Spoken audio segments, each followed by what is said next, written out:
Book 19. Tsze-chang. Chapter 1. Tsze-chang said, "The scholar, trained for public duty, seeing threatening danger, is prepared to sacrifice his life. When the opportunity of gain is presented to him, he thinks of righteousness. In sacrificing, his thoughts are reverential. In mourning, his thoughts are about the grief which he should feel. Such a man commands our approbation indeed." Chapter 2.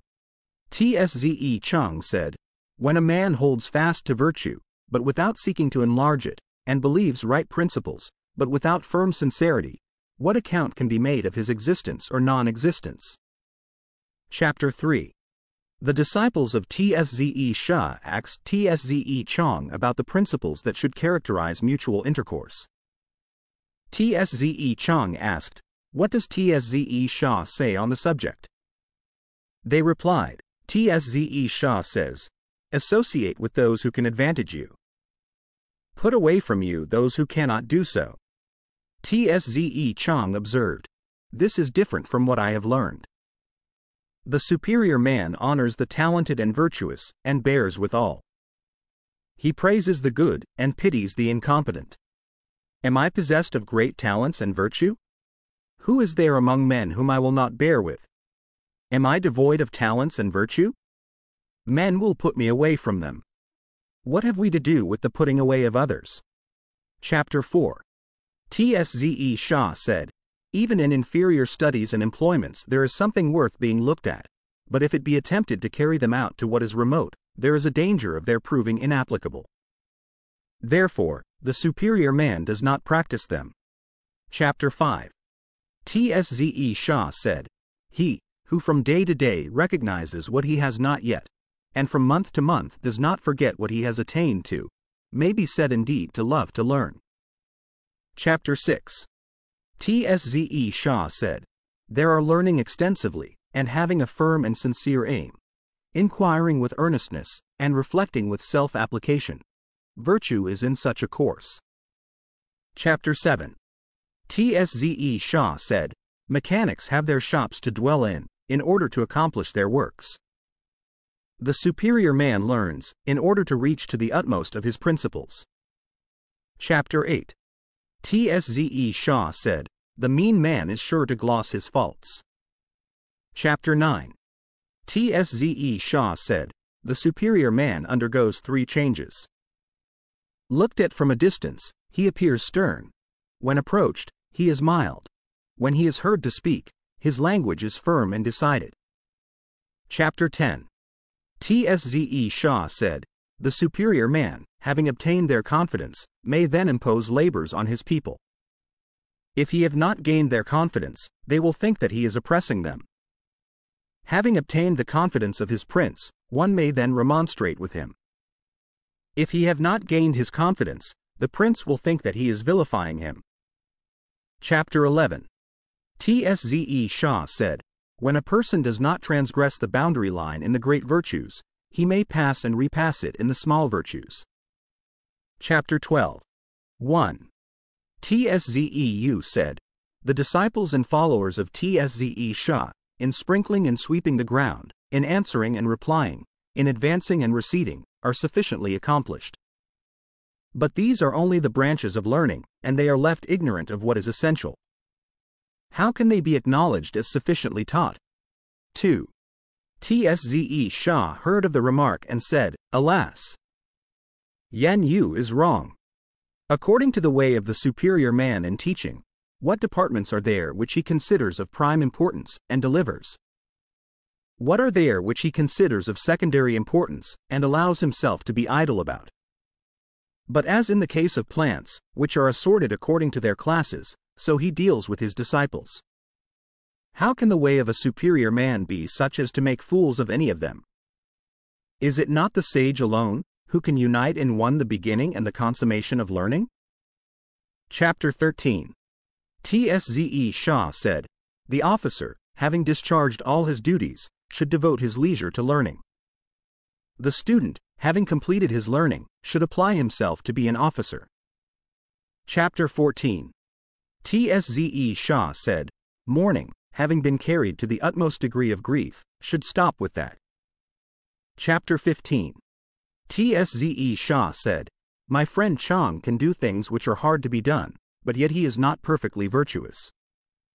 Chapter 16. The philosopher Saying said, "How imposing is the manner of Chang!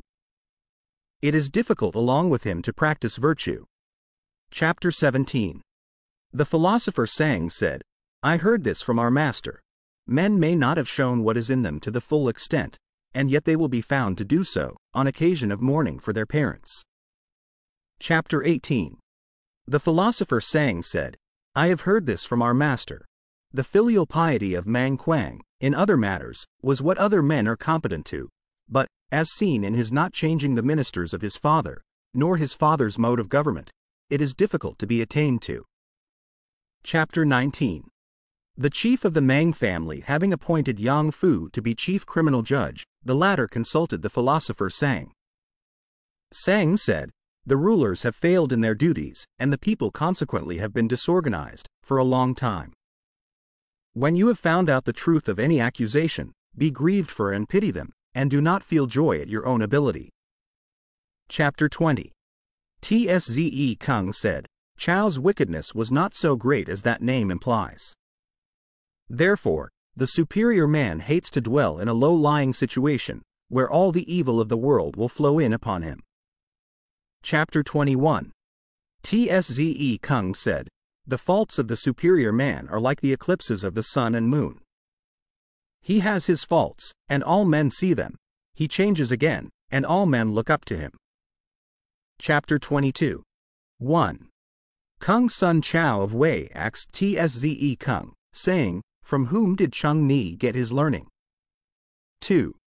Tsze-chang replied, "The doctrines of Wan and Wu have not yet fallen to the ground. They are to be found among men.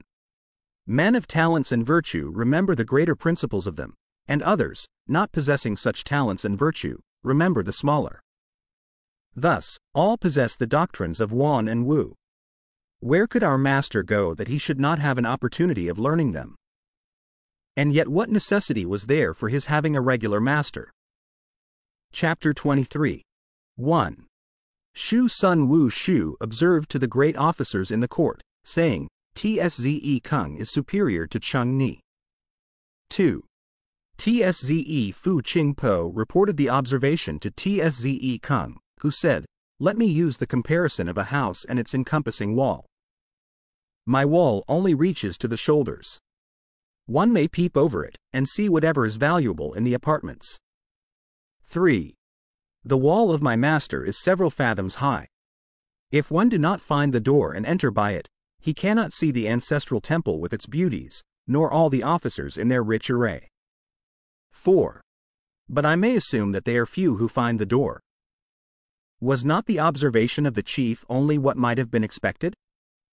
Chapter 24. Shu Sun Wu Shu having spoken revilingly of Cheng Ni, Tsze-chang said, "It is of no use doing so. Cheng Ni cannot be reviled. The talents and virtue of other men are hillocks and mounds which may be stepped over. Cheng Ni is the sun or moon, which it is not possible to step over. Although a man may wish to cut himself off from the sage, what harm can he do to the sun or moon? He only shows that he does not know his own capacity." Chapter 25. 1. Chan Tsze Chin, addressing Tsze-chang, said, "You are too modest. How can Cheng Ni be said to be superior to you?" 2. Tsze-chang said to him, "For one word a man is often deemed to be wise, and for one word he is often deemed to be foolish.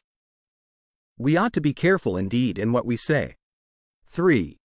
Our master cannot be attained to, just in the same way as the heavens cannot be gone up to by the steps of a stair. 4. Were our master in the position of the ruler of a state or the chief of a family, we should find verified the description which has been given of a sage's rule. He would plant the people, and forthwith they would be established. He would lead them on, and forthwith they would follow him. He would make them happy, and forthwith multitudes would resort to his dominions. He would stimulate them, and forthwith they would be harmonious. While he lived, he would be glorious, When he died, he would be bitterly lamented. How is it possible for him to be attained to?